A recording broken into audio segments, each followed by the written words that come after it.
छत्तीसगढ़ में धर्मगुरु शंकराचार्य स्वामी निश्चलानंद सरस्वती जी 8 दिन के प्रवास पर हैं, जिससे पूरे छत्तीसगढ़ में धार्मिक माहौल है। गुरु जी के आगमन पर दुर्ग में विशाल हिंदू राष्ट्र महासभा का आयोजन जामुल में किया गया। शंकराचार्य स्वामी निश्चलानंद सरस्वती जी के द्वारा भारत को संवैधानिक रूप से हिंदू राष्ट्र घोषित करने की बात कही गई।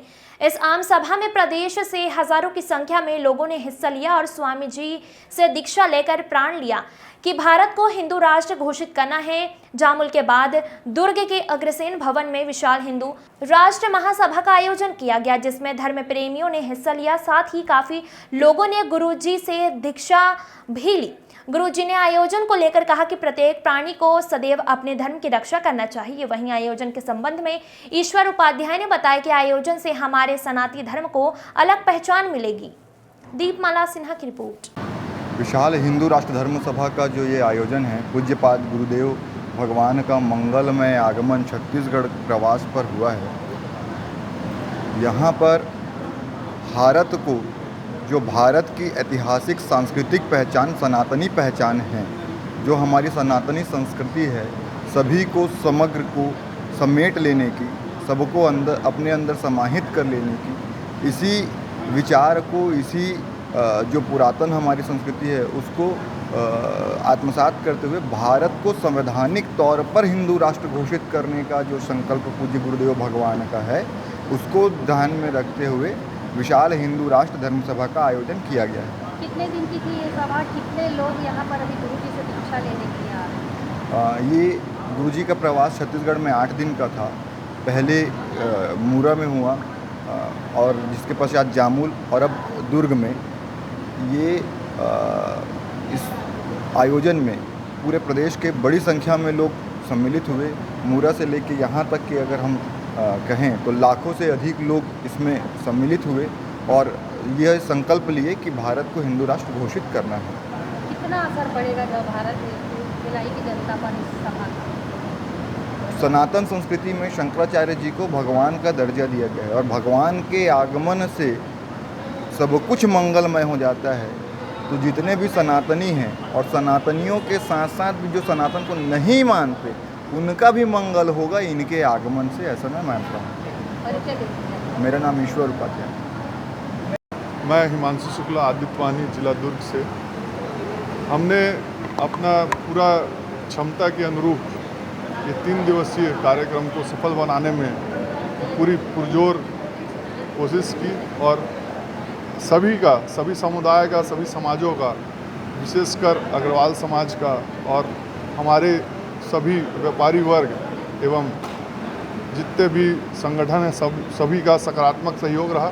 उन्हीं के सहयोग से ही ये आयोजन कराने में हम सफल हो पाए और आज 4 तारीख को साया 4 बजे विशाल हिंदू धर्म सभा का आयोजन अग्रवाल वेलफेयर सोसाइटी के प्रांगण में होगा। आप सभी से निवेदन है कि अधिक से अधिक संख्या में आवें और इस आयोजन को सफल बनाने में हम सबका सहयोग करें। नाम बताओ। हिमांशु शुक्ला, आदित्यवाणी से, जिला दुर्ग।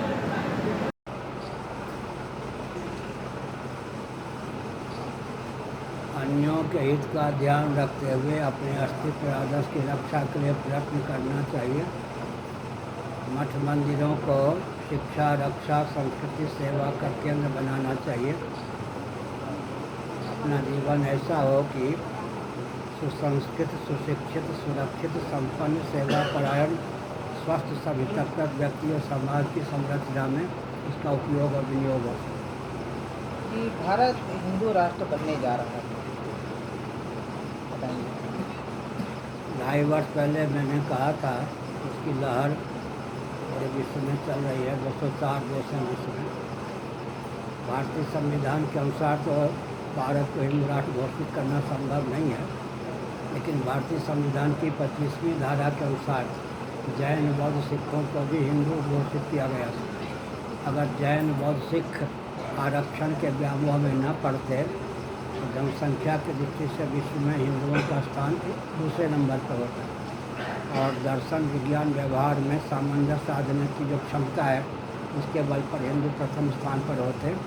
लेकिन अदूरदर्शिता का परिचय देकर भारतीय संविधान कि 25वीं धारा उपेक्षा करके जैन बौद्ध सिखों ने अपने को अल्पसंख्यक घोषित किया।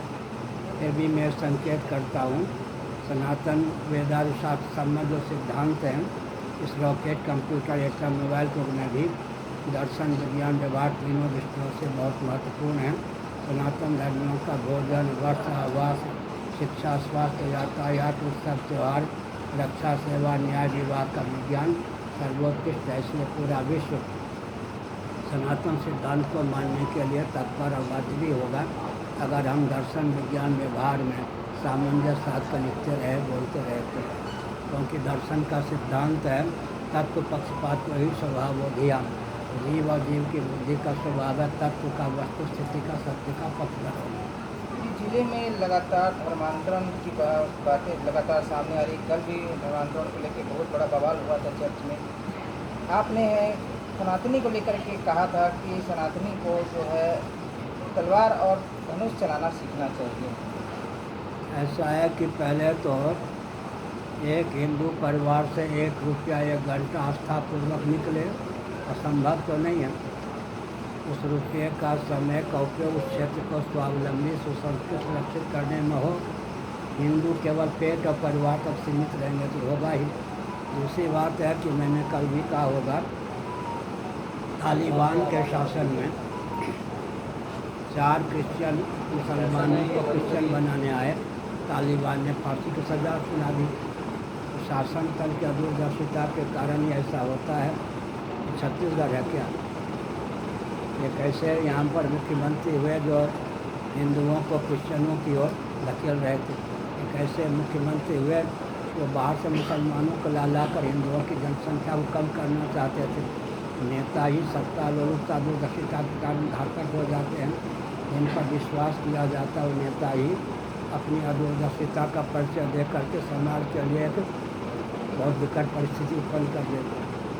कि राम मंदिर की प्राण प्रतिष्ठा हुई, मोदी जी ने आमंत्रण पत्र आपको भेजा, लेकिन आप इस पर नहीं गए। 500 वर्षों से अटकी हुई समस्या का समाधान हो गया, लेकिन आधा तीतर आधा बचे की कागज चर्चा नहीं करनी चाहिए थी। मुहूर्त का ध्यान रखना चाहिए था। साथ ही साथ प्रतिष्ठा की जो शास्त्र सम्मत विधा है उसका अनुपालन होना चाहिए था। धर्म और अध्यात्म के क्षेत्र में जो विधि निषेध हैं उनमें लोभ, भय, चोरी, भावुकता, विवेक का परिचय बिल्कुल नहीं है। लोभ, भय, चोरी, भावुकता, विवेक का सन्निवेश नहीं है। प्रधानमंत्री का दायित्व है कि धार्मिक आध्यात्मिक जगत के विधि निषेध का पालन करें और करवाएं। कोई ख्याति प्राप्ति के लिए महत्वाकांक्षा की दृष्टि न कर उस विधान को विकृत करने का प्रयास न करें। प्रधानमंत्री हो या राष्ट्रपति हो या शंकराचार्य कौन हो।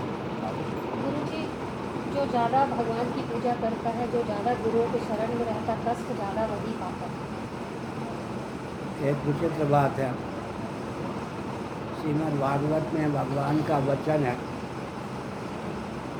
आप ही ने प्रश्न किया था, वहाँ भी किसी और ने किया था ऐसे पर।